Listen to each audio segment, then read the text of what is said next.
is entitled Making Connections Within Your Agency, 3 Case Studies from Oklahoma.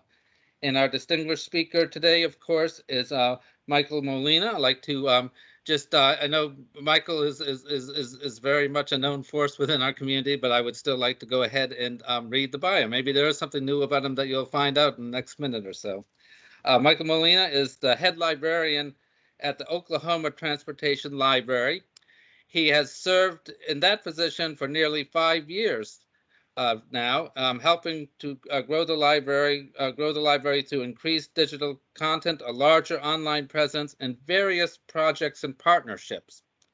Most recently, the library has expanded to its staff to include an additional librarian. That's great news. In a previous life, Michael pursued a career in academia, receiving a PhD in history. Michael later fell in love with the library profession, however, and received his MLIS. And we're all the better for that, I think. Michael has worked in public libraries as well as the state DOT library, and he has a passion for sharing knowledge and connecting communities. And I think that's in large part going to be a major theme of the presentation he'll be giving us. I just want to, not to take up too much time here, but I did want to make mention that first of all, we're all very fortunate to have Michael as a valued member of our transportation libraries community. My own recollection is I think Michael and I have we've met plenty of times online and that kind of thing. I think we've actually met in person a couple of times at least. The last time being, I believe, what would have been the TRV meeting in January 2020. And I remember after one of those meeting days, after spending the whole day at the convention center, a group of the librarians in attendance went to a restaurant there in Washington, D.C. And they would have nice dinner there and everything. A group of us, I'm sure several of you looking at the names here were with us that time. Anyway, though, it was the end of a long, busy day. I ended up picking up a beverage there. I'll just call it that, a beverage there at the bar on the way to where we were gathering to meet. It's easier said than done for me often to try to balance a beverage in one hand and push a rollator with the other. Michael, bless his heart, was very happy to help me out there and made sure the beverage made it from the bar to the dinner table intact without any problems there. And anybody who helps me in that way has become my friend for life. So, having said that, I'd like to now formally introduce for his presentation my lifelong friend, Michael Molina, and also our esteemed colleague, Michael. So the floor is all yours, Michael. Thank you so much, Bob. And I think from our previous conversation, I think I still owe you a drink, a beverage of your choice. So next time we meet in person, that'll happen. So, all right. Thank you again so much for those kind words. And I look forward to presenting today. I'm going to go ahead and share my screen. And let me know if that pops up okay, if everyone can see that, the presentation. Okay, good deal. All right. So first off, I just want to thank everyone for attending. I mean, this is a very great topic. I think I'm very passionate about bringing communities together. And when Bob approached me for a potential topic to talk about, this was one of the ideas that we had discussed about forging networks and connections within your own agency, something that I've become a bit familiar with as we've moved along. So hopefully people will find some use out of our own case studies, some of the work that we've done at our own organization, and we can have some good lessons learned and some good discussions about this later on. So moving forward, I wanted to talk about 3 case studies specific to our organization. Notably, work we've done with knowledge management.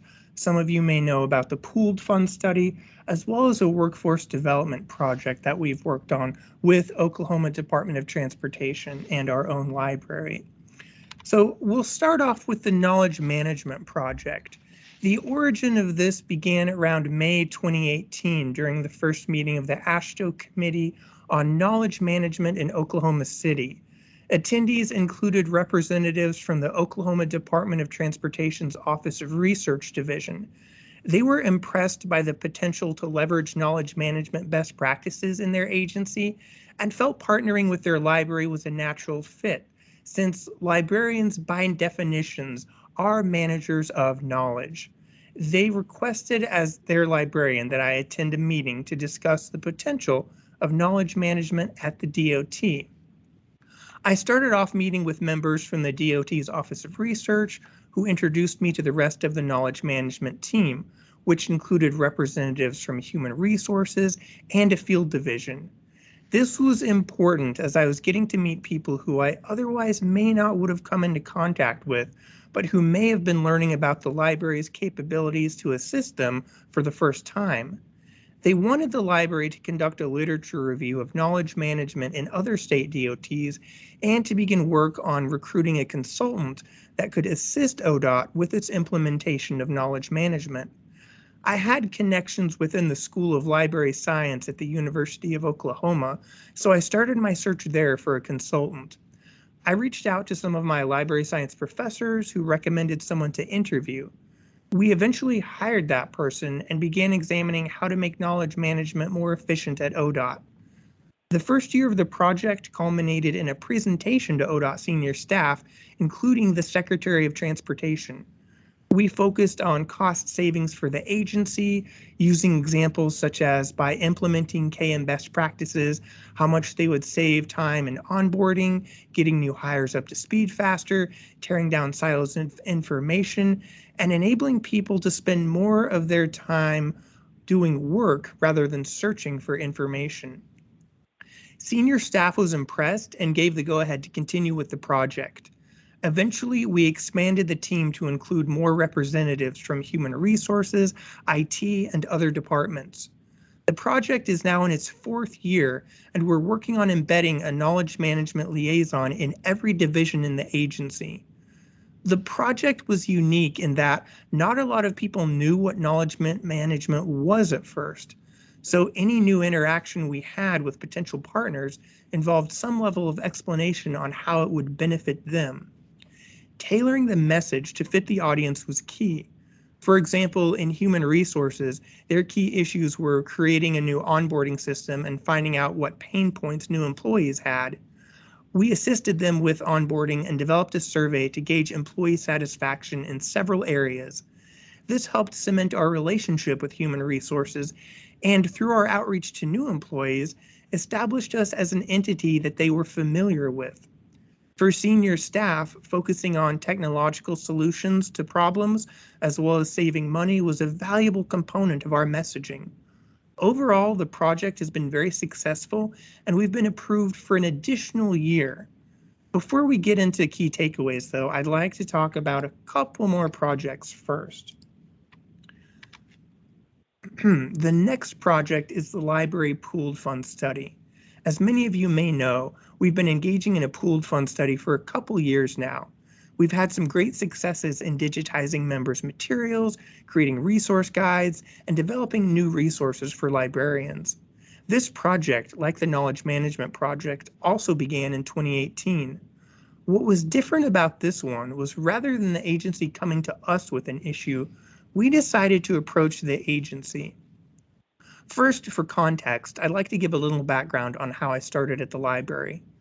I started at the Oklahoma Transportation Library in 2017 and didn't know the first thing about transportation beyond, driving my car to work every day. I was brand new to the field and I knew even less about the key players, institutional history, and important projects that had gone on in transportation librarianship, such as the previous pooled funds, or even what was important to transportation librarians.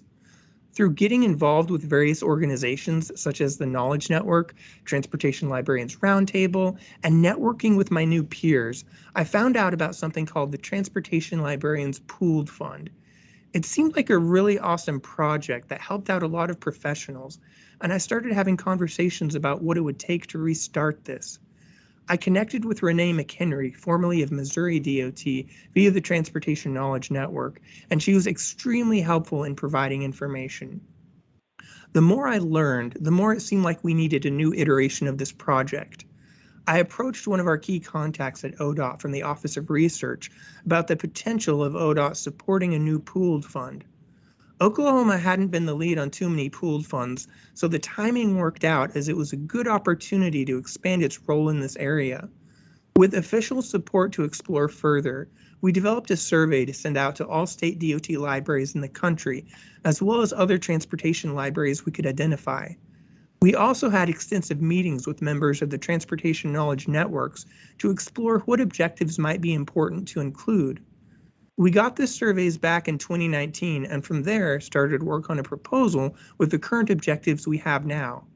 We came up with a budget and received approval to begin work on starting up the new pooled fund. And I want to mention that the Office of Research at ODOT was vital, completely vital to helping support this project all the way through.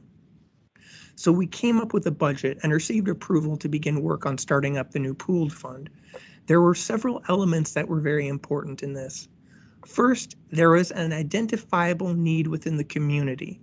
From the transportation library standpoint, there were a lot of agencies in need of support in digitization, Section 508 compliance, and just figuring out how transportation libraries can continue to thrive given a lack of broad-based institutional support. From our own DOT's standpoint, it was good timing as ODOT was interested in taking on more leadership roles in a pooled fund. Having an established working relationship with ODOT's Office of Research, as I mentioned, was key, and major personnel from that office helped recommend the pooled fund to senior staff. The Office of Research was extremely supportive of the library and was instrumental in helping further this relationship grow. The last project is relatively new at our organization, but it's quickly becoming one of our key areas of expertise. For context, our library is in a unique position, whereas we're not actually based within our DOT. ODOT contracts with a university to provide library services, so while our main patron is ODOT, we're based out of the University of Oklahoma. Our organizational structure consists of myself, a half-time librarian, a student worker, and a library committee consisting of representatives from the university and the DOT. One of the faculty on this committee was involved in a workforce development project for the DOT and requested library assistance, having been impressed by our work in the knowledge management area. They specifically needed a survey developed to see what trainings the university could offer to DOT employees and needed to connect with ODOT's human resources, which we already had a working relationship with from previous projects. I connected both groups and helped develop and distribute the survey and analyzed results for a final report.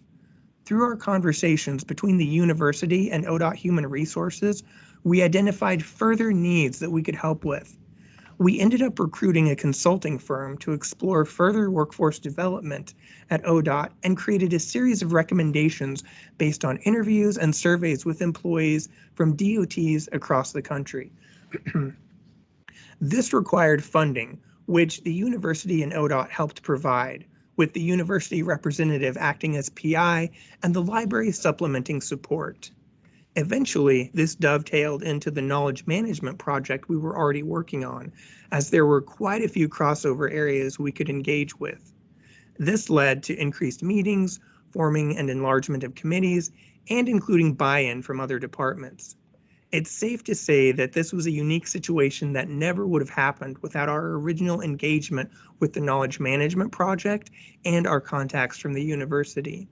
In general, the key point with all of these projects is developing the relationships and connections between departments and between organizations to create the kind of network where you become knowledgeable about what people's problems are and can hopefully be in a position to provide solutions to those problems or connect people with those who can. Excuse me. So what does all this mean for you? These are a bunch of unique situations caused by what seems like a perfect storm. How can something like this happen at your own agency? What external or internal forces may hamper development of the kinds of relationships that lead to opportunities to help? Ideally, you're already thinking of someone that's an important node in your network of contacts, someone who can act as a champion on your behalf, spreading the good word about your library and filling you in on the goings-on of the agency. What if you don't have that person though, or you're in an organization that discourages outreach? Maybe the culture is just not that supportive. Let's go over a few roadblocks and see how we can overcome this. The first is, what if the agency doesn't like it when you do non-library related things? Then I'd say that's a failure of imagination on their part. Depending on how you wordsmith it, anything can be library related. Take knowledge management and workforce development, for example. What does this have to do with the library? Well, everything. Knowledge management is a key function of a librarian, and helping develop and educate the workforce is also one of the roles of a librarian through dissemination of knowledge, connecting people with training materials, and so forth. Focus on a specific target audience and tailor your message to that audience. Maybe the higher ups don't care about worker satisfaction, but they do care about saving money. Go at it from that angle. Find out where they are coming from and what their concerns are, and see how best you can approach them. Maybe you're on a metaphorical island and nobody knows you exist. Some tactics I've found to have been helpful include seeing what meetings are being held at the agency and exploring ways the library could fit into that meeting agenda. Librarians are good about linking any topic to the library, so see if there's a way you can get in on those meetings to bring up related materials. Don't be afraid to put yourself out there and introduce yourself to people. There's been times I've had a patron request for an item we didn't have, but maybe our survey division had something. So I'd look up in our directory who the point of contact was and call that person and ask about their request. I take the time to let them know that they have a library and a librarian with a catalog and a lot of useful information. Either way, one more person at the agency knows you exist who may not have before. Sometimes, though, you can't just break through to department heads or administration no matter how hard you try. That's when reaching out to your patron base can help. We had one new hire at the agency looking for study materials for the PE exam. We started talking about how he liked working there, and since I was involved in the workforce development project at the time, I brought it up and asked if he had any issues as a new hire, such as finding information, knowing what he needs to know, and questions like that. Librarian-related ideas. He was more than happy to talk to someone about this, and what I found out was many people are. They just want someone to engage with and let their voices and concerns be heard. This helped give me insight and information on potential problems that I could voice to appropriate superiors. I will warn you though, be mindful when you're talking about problems. Make sure you couch the language in opportunities rather than issues with the agency. No one wants to hear that they're doing a bad job, but they do want to know ways to be better and to be solutions oriented. Think of ways that the library can help. As a librarian, what skill sets have you developed that could assist in a particular situation? From offering a cursory literature review on a topic, to reaching out to old MLIS contacts who might specialize in a particular field, or engaging with the networks you're involved in, never be afraid to ask questions and offer your assistance. This bleeds into the last point about not knowing what issues you can help with. That's when, with agency approval of course, you could try developing a survey targeting a particular audience to see what issues they're having. Maybe you want to survey library users on their experience with your catalog or finding information in general. Maybe it's targeting a specific agency department to see what their pain points are. Are they frustrated in trying to find things? Is information locked in silos? Even just knowing what these issues are can better equip you when you talk within your agency. You never know what bringing up a certain point in conversation could lead to. Now for the biggest roadblock, and that's time. It's great and all to identify problems that a librarian could help solve, but where do you find the time to handle this on top of your already crazy schedule? Librarians are already expected to do so much with so little, adding one extra thing could be the straw that breaks the camel's back. This is where setting limits can be important. If you've identified a problem that you can help with, make sure your boss understands the time it's going to take to focus on this and that certain things may be prioritized over others. If you're hired based on a contract, make sure there's appropriate language laying out your responsibilities so you don't get overworked. Lastly, never try to eat the elephant all at once. Breaking things down into workable components is key. Say you need to develop a survey to gauge the needs of a specific community. That's going to take some time. So break it up into manageable parts. Lay it out into a multi-week or multi-month period. Week 1, spend an hour in a meeting exploring these issues and getting a baseline of what information you want to collect.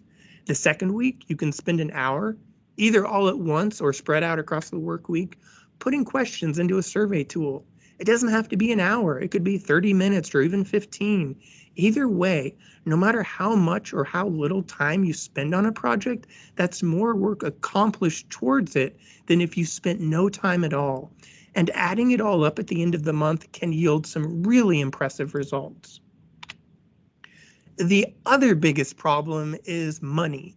Again, it's great to have a project, but how do you pay for it? It may seem daunting, but one of the first steps is seeing who is willing to volunteer. For example, if there's a problem in human resources, they may be willing to spend some of their working time to help you address this issue. Within my agency, when we started on a new project, the contract language of the project proposal stated that the librarian would be paid from existing contracts for this work, meaning my current salary would stay the same. I just devote a part of my library work to work on the new project, so no extra costs were incurred for the agency. What if you need to hire a consultant or get additional funding for a project? First, see if there are grants available. You'd be surprised what agencies or organizations exist to help fund projects. The TRB has put together a lot of helpful information with their funding sources for transportation guide. Secondly, it's always important to be engaged within the university system. Our library has a good policy of regularly reaching out to universities that have engineering or transportation related programs to talk to students, engage with faculty, and see how we can assist in research. It's been a great boon for us to be able to exist within that space. Someone there may know of a grant or research opportunity to apply for, or even a faculty with existing funding to partner with. Now, I recognize this is a very ideal scenario, so your best bet is to stay lean. If you've identified a project, like I mentioned, break it down into workable components. Devote as little or as much time as you're able. See what existing tools you can use. Microsoft Teams has been a great platform to create working groups, to post information, host and record meetings, and engage with specific communities. We've also developed wikis within Teams to archive all project-related materials for easy access and reference. There are plenty of free online survey tools you can use as well, and there's no better way to see how people feel about something besides direct conversation than through a survey. It's how we found out the needs of members of the pooled fund and identified workforce development ideas within the agency. Also, I found that when organizing meetings, using whenisgood.net is a fast and easy tool to quickly find availability for people. So to quickly recap, if you're starting a project, surveys are great for gathering data. Microsoft Teams is our go-to for organizing and accessing information and hosting meetings. And Whenisgood is great for finding availability. And lastly, see if there's volunteers within the agency who share similar concerns about issues. If they know a problem exists and you're offering to help provide a solution, you'd be surprised how many people may be willing to devote some of their time to be able to help. So we've gone over quite a bit. I know this is a lot of information, and it does sound like a lot of work. So how does all this benefit you? First, it raises awareness of your library. All the cold calling, the engaging with people, sending out surveys, developing relationships, all informs people that your library exists. Secondly, and most importantly, it demonstrates library value. With so many libraries on the chopping block these days, it's more important than ever to demonstrate that libraries can be progressive and versatile problem solvers that enhance an agency's ability to thrive, rather than being just a money sink with information that, quote, anyone can Google. It shows you're proactive and engaged in agency culture and willing to offer your unique and irreplaceable skill set to solve some of the most pressing problems. You're also creating a network of champions who recognize what the library does and how it can help the agency. They're not going to forget that one time you helped solve a problem or connected them with a resource. And the more departments you can engage with that kind of problem solving, the more secure and appreciated you'll be for your skill set. Lastly, it increases your own capabilities to address agency problems. Like I mentioned, when I first started, I didn't know the first thing about transportation. I didn't know much about knowledge management either or workforce development. But the more projects you engage with, the more of a subject matter expert you'll become. You'll enhance your skill set, be more marketable, and help demonstrate how invaluable it is to have a librarian on any team.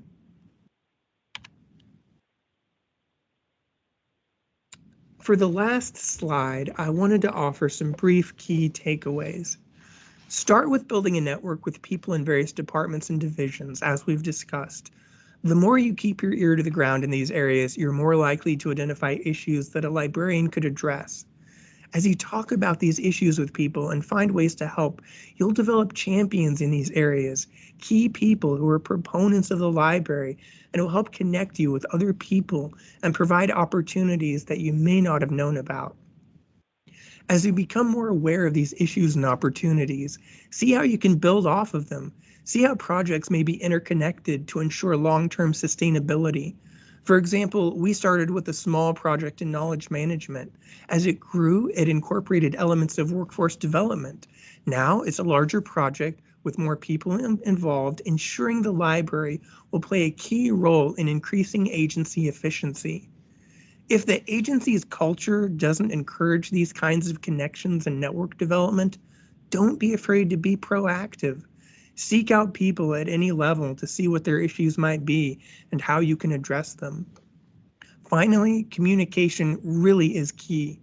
Try to have regular meetings with individuals within your agency. See what meetings are already going on and see if you can attend.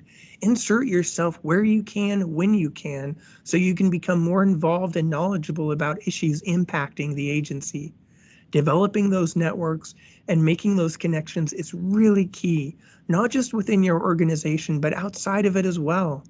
Staying connected with your fellow professionals through groups like the National Transportation Knowledge Network and the Transportation Librarians Roundtable will help you be better informed about the issues and better equipped to be an invaluable asset to your organization.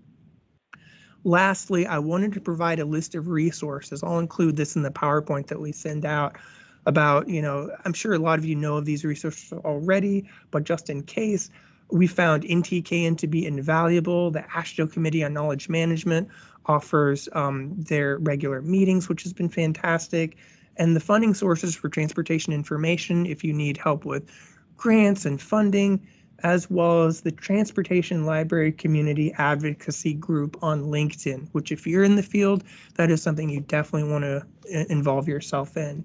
So thank you for this opportunity to present. I'm sorry my voice kind of gave out midway through, so thank you for suffering through that. So with that, I'll turn it over to Bob for a Q&A. Okay, great. Thank you, Michael. Thank you very much. Wonderful presentation. In keeping with the usual guidelines, if anybody has anything that, and I think David already touched upon this anyway at the near the start of the hour, if anybody has anything that they would like to provide in terms of questions or comments for Michael, just go ahead and do the digital raising of the hand, and I will be sure to call on you. If I, for some reason, do not acknowledge you, I'm not trying to ignore you.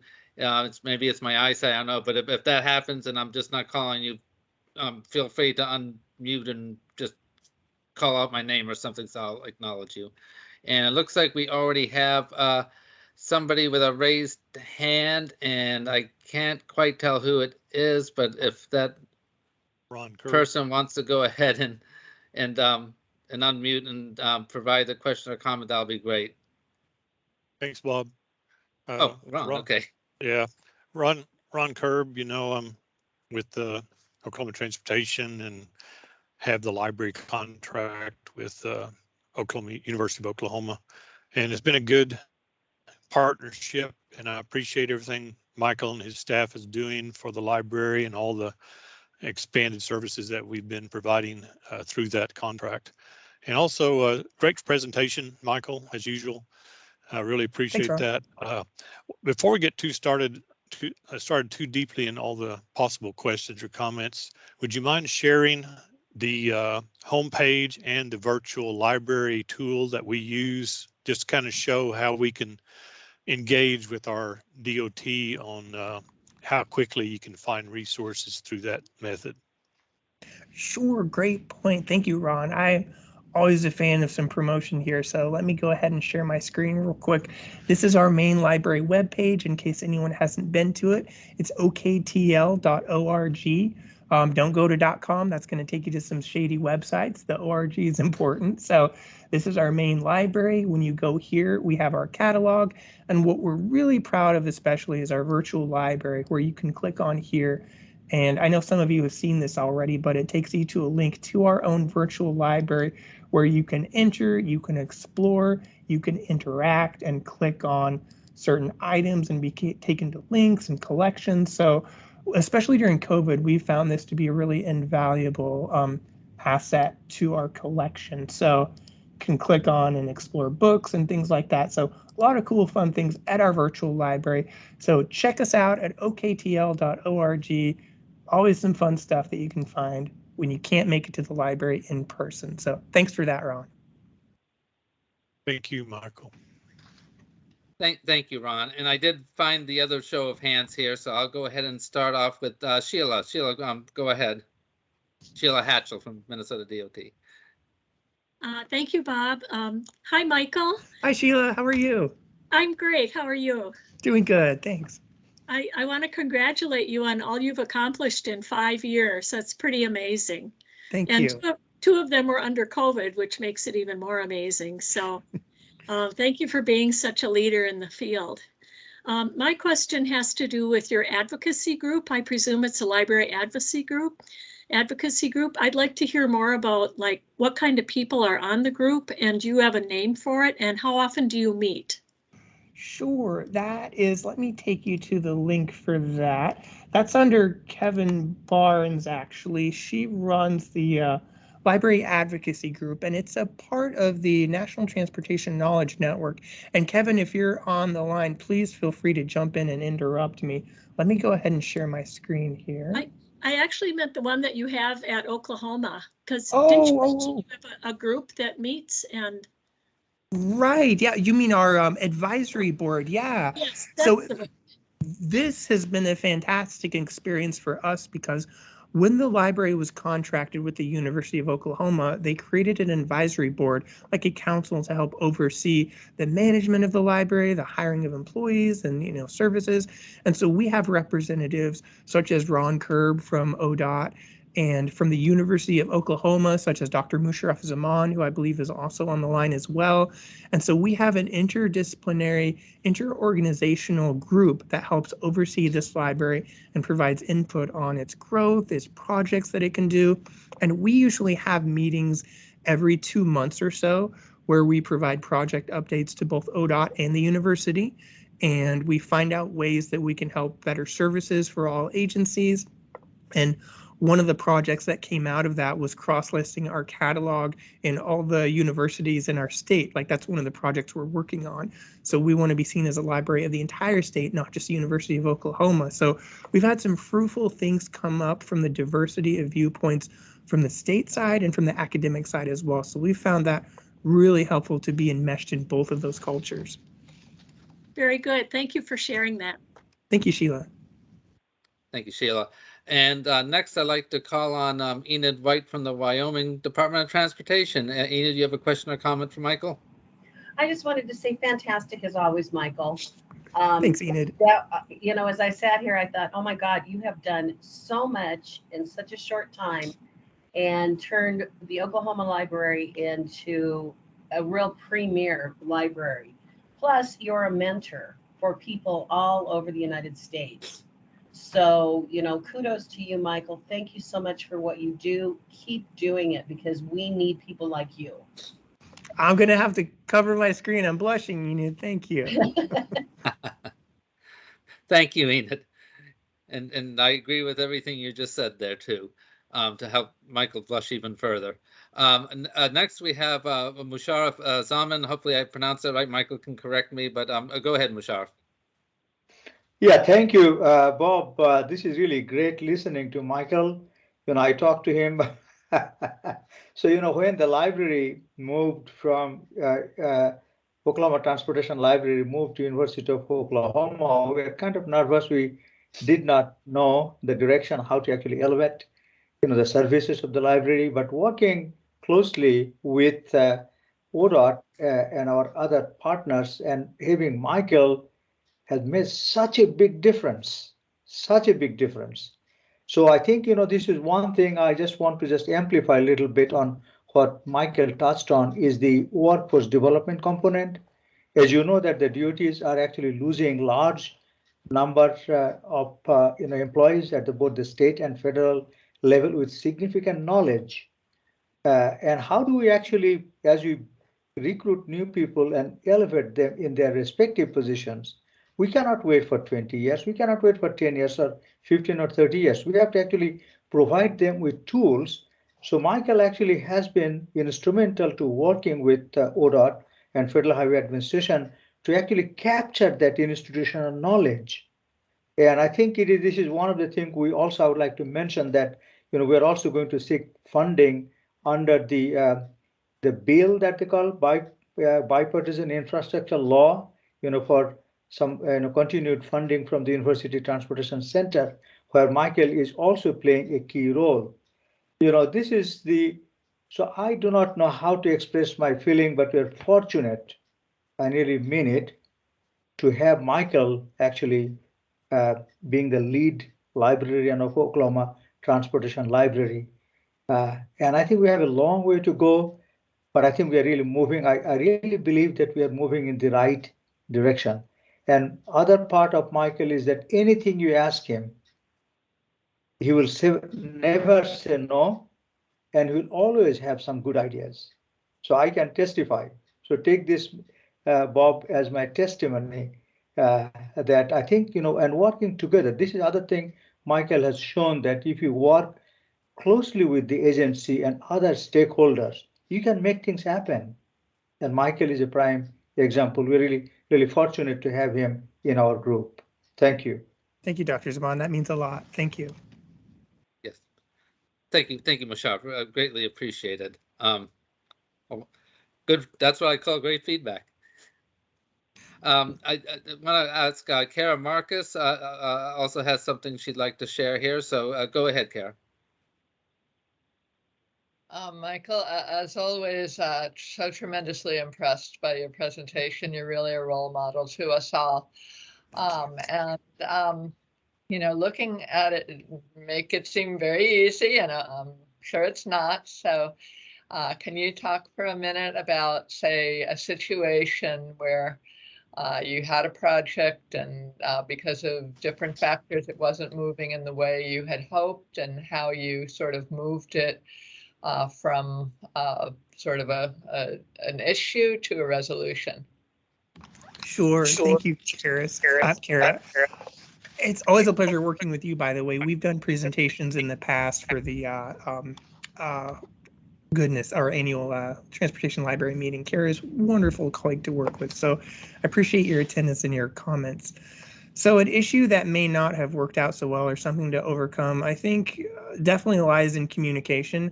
I know sometimes a lot of things can get lost over email, especially during COVID when you don't have that face-to-face, and maybe you send something to a consultant or to one of your contacts, and maybe it doesn't come across the way you think it should.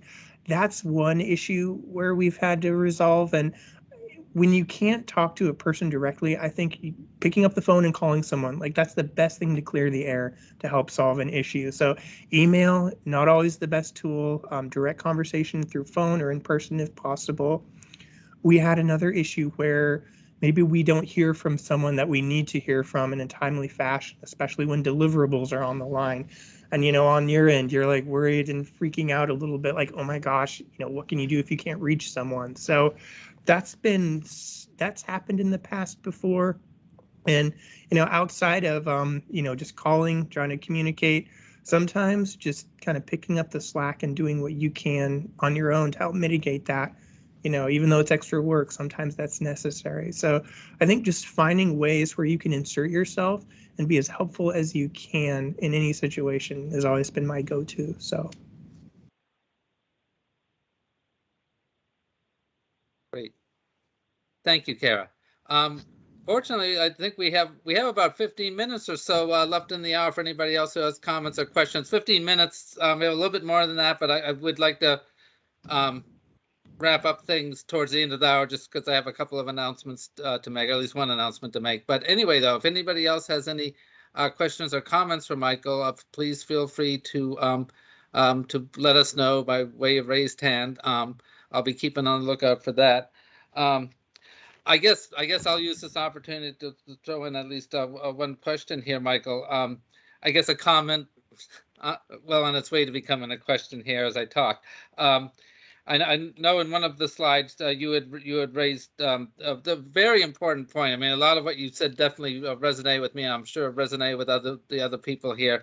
Just in terms of some of those obstacles, like what are the challenges? I mean, things can look awfully daunting when you try to embark on this, the kind of efforts that you've been describing with respect to partnerships and projects. I know that it was the last one thing you had listed on one of your slides there, and hopefully I wrote it down correctly, that people will say to themselves, or maybe to others, I don't know how to find out what issues I can help with. And I would say that that's a very very key point. And I think one of the dangers as a result is first of all, you might not do anything at all, or you might do something that could be probably even a little worse. You might start making some assumptions or misreading what the problems are and that kind of thing. And I've encountered that plenty of times. I know you have, and others here have.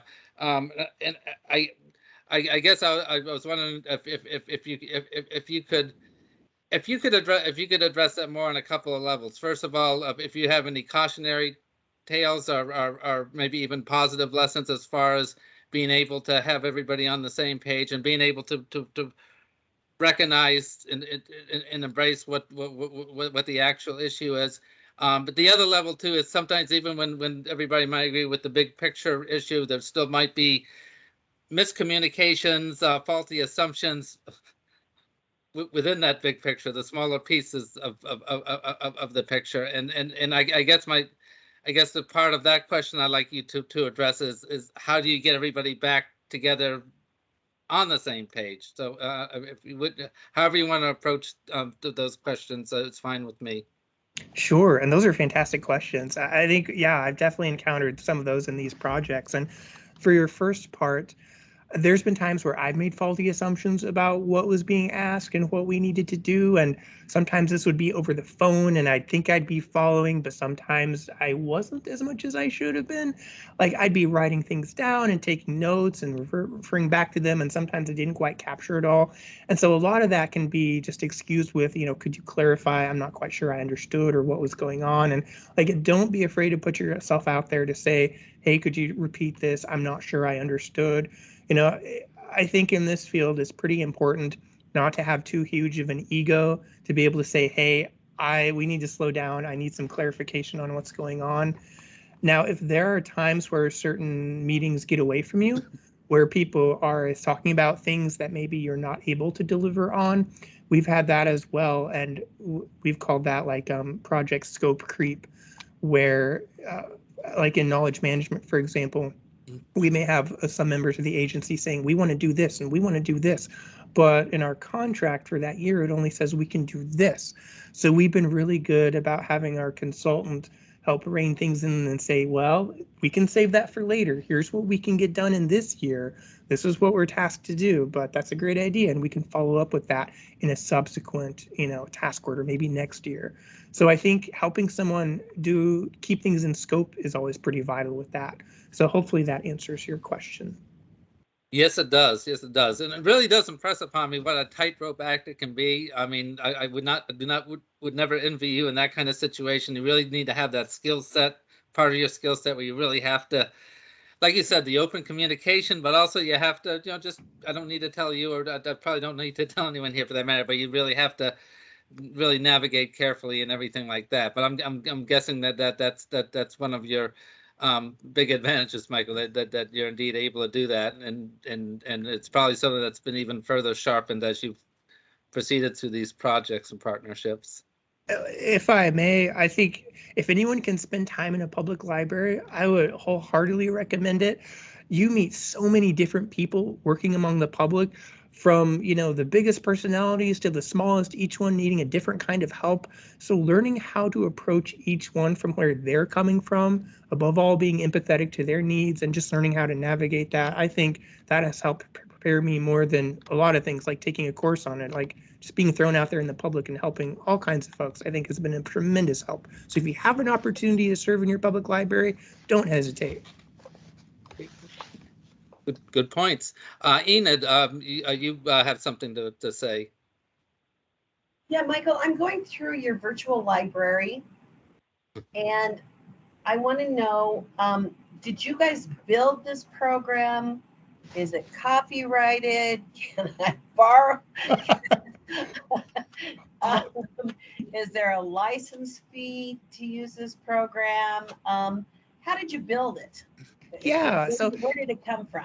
And actually, I think Kara Marcus also kind of built off of this too. She created her own with the same platform that we're using. So yeah, it's actually, let me share my screen real quickly and show you where I got this from. So Genially is the name of the website, and usually it's for creating interactive presentations like PowerPoint.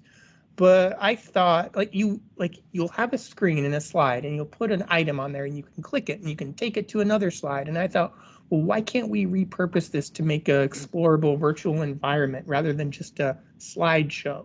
So that's what I did. It's pretty simple. It's drag and drop. You can put in interactive buttons. I think our plan, it's like $250 a year to use it, which isn't terrible for library budgets. So yeah, it's pretty intuitive, just drag and drop. And yeah, you can make any kind of, just like I took pictures of the library, put them in as slides, and then put interactive widgets where you click on, take you to another slide. And it's pretty easy. Like if I can do it, anybody can do it. What would you charge? I was just going to say, what would you charge me to do it? Hey, I would help put together for free. I'm always, it's no worries. If we want to connect later on and get on a Zoom call or something, and I can show you how to do it, and I'm more than happy to share. Yeah, no, I was going through this, and this is just, in today's world, this is where we have to go. Mm-hmm. This is fantastic. So thank you. Yeah, I didn't want to steal something that was copyrighted or, do something illegal. Please borrow and steal as much as you need. Okay. Great. Thank you very much, Enid, for raising that and for your walking us through that, Michael. I'd like to call right now on Joseph Valdez from the New Mexico Department of Transportation. He has a question or comment. Go ahead, Joseph. Thank you, Bob, and thank you, Michael, Dr. Molina, for a very interesting and encouraging presentation. I am impressed with your motivation to get something very important done. I've now been with the department here in New Mexico for going on 10 years, and I brought it was the best that I could do at the time. Transportation was also new to me, but I brought my affiliation, my professorship from the university realm into the department, which was at the time surprisingly not so welcome. There was more jealousy than there was, frankly, appreciation for the bridges that I was connecting in regards to having much better access to academic materials, not only physically, electronically, and otherwise, but creating some bridges with faculty that are internationally known from our universities. So I guess for Michael, I accidentally specialized in our state as the only transportation librarian. I work with the STEM librarians that are outstanding from the different universities, but not one of them really has specialized so much in transportation. So I'm wondering, Michael, with all of this, have you discovered, as I did, as an affiliate professor, and at the time there was nobody in the country that I could sort of model what I was trying to do with, but I'm wondering, have you sort of found yourself in the same sort of situation where among academic and university librarians and professors, you've specialized quite specifically in something that is valuable to the universities as civil engineers go? And there's much more that I could see on that, but I'll just leave it there. Thank you. Sure. Yeah. From an academic standpoint, finding someone who went from, PhD university to librarianship, it's not a common path. And I think among most, I would say 99% of everyone on the university side of things has been extremely supportive of me, of my background, of coming from history and not knowing anything about transportation. I think there's been nothing but huge support for that unique skill set that you bring. And I think coming into transportation, and librarianship especially, everything connects to librarianship. So no matter what you've specialized in, you're bringing that skill set to the librarianship. As a historian, it helps me with historical transportation. It helps me with research and writing and that aspect. So any aspect that you bring into transportation, I think, is a net win for the group. And anyone that doesn't see that, that's a shame that they're not leveraging your skill set that you bring. On the DOT side of things, I think, as everyone kind of knows, transportation librarians are becoming a rare, group of folks. So it was always nice to find communities to connect with. And I think especially, what Bob and David and Rosalind are doing with the Librarians Roundtable, I think these are so vital. So making sure you stay in connection with your peers and with having a supportive group, and like I mentioned, champions, is extremely vital. So I hope that answers your question. If not, I can elaborate more.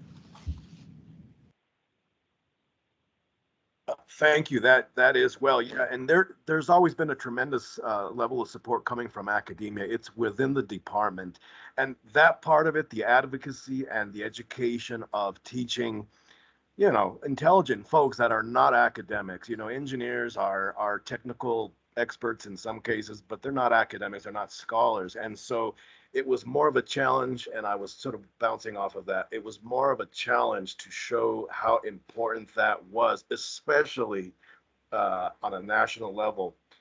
We lost a lot of ground on that, but not because I've given up on the battle. I've learned much and a great deal from you folks on advocacy. And so I always appreciate hearing you all talk about that. Thank you. That's a great point. If I may, I can talk to that a little bit more too. You have folks from such diverse backgrounds working at the DOT.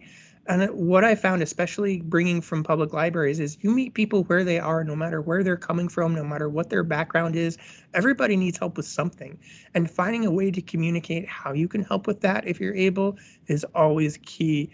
And one of the big troubles that we've had is how to convince people, we're more than just it's more than just Google, contacting your librarian and having them do a literature review for you is going to get you so much better information than just Googling it yourself. It's like the difference between good information and great information is going through a librarian. So learning how to communicate that to folks, I think, has always been our struggle. So like you, this group has been very invaluable in learning how to do that.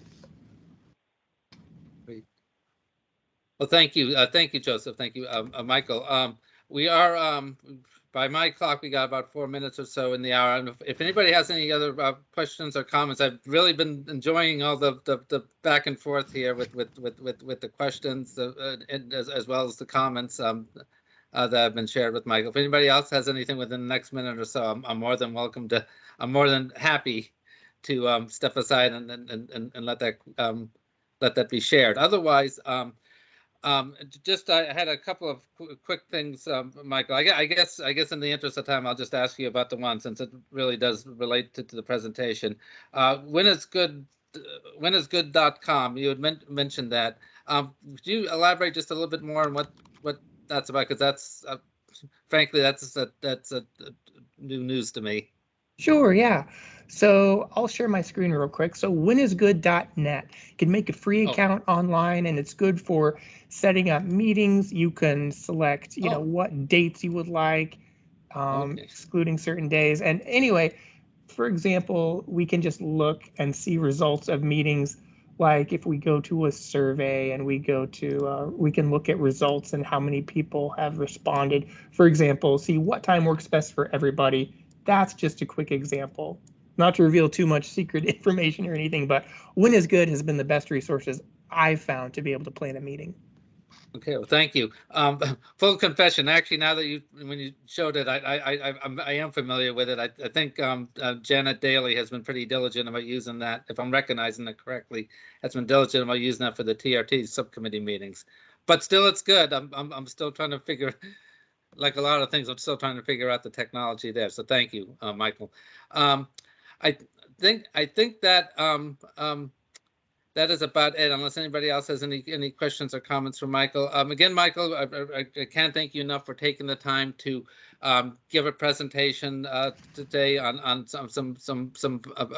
topic of vital interest to many of us, I think. And I thank you for sharing your own wealth of expertise and insights with respect to how we can each hopefully move further along, or even just initiate those meaningful partnerships and projects with potential stakeholders. So I thank you very much. I assume it will be okay with you if anybody has anything that they'd like to check with you about, even after we're done today, that they can still contact you. You won't turn them away or anything? Oh, of course, yeah. My door is always open, so please. All right. Well, that's great. Thank you again, Michael. I really appreciate this. It's been a very informative and enjoyable hour too. So I really appreciate that.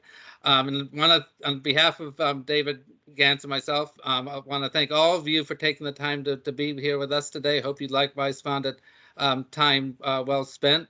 And just wanted to quickly, we're at the top of the hour now. I just want to let everybody know, you may have already seen the announcement about this by way of email. Our next Transportation Librarians Roundtable is taking place next month, of course, on Thursday, April 14th. And our speaker for that TLR will be another valued member of our community, Kendra Stoll, a head librarian at the California Department of Transportation, Caltrans. And she'll be speaking to us concerning the digitized collections there, the wonderful digitized collections that they have there at the Caltrans Library, and also other historic materials too, I expect. Kendra does have a tough act to follow, of course, but I have every reason to believe that she will rise to the occasion and do her usual high quality job. If I'm not mistaken, I think Kendra might actually be here with us today. So Kendra, I don't know if you have anything you want to share or touch upon as far as your presentation goes. Hi. Well, yeah, I agree. It's going to be a tough act to follow, Michael, but I hope everybody can come. I think you'll find it really interesting. Yeah, that's about all I can say for now because I'm still working on it. Hey, looking forward to it. Thank you, Kendra. Okay, you're welcome. And please stay tuned, everyone, for further details about Kendra's presentation on April 14th. In the meantime, of course, mark your calendars for that date. It's not to be missed. So once again, thank you to everyone. Have a great rest of the day and a great rest of the week. And we'll be in contact with all of you soon. Bye-bye. Yeah, thank bye. you. Bye. Thanks, Bob. Goodbye. Thank you.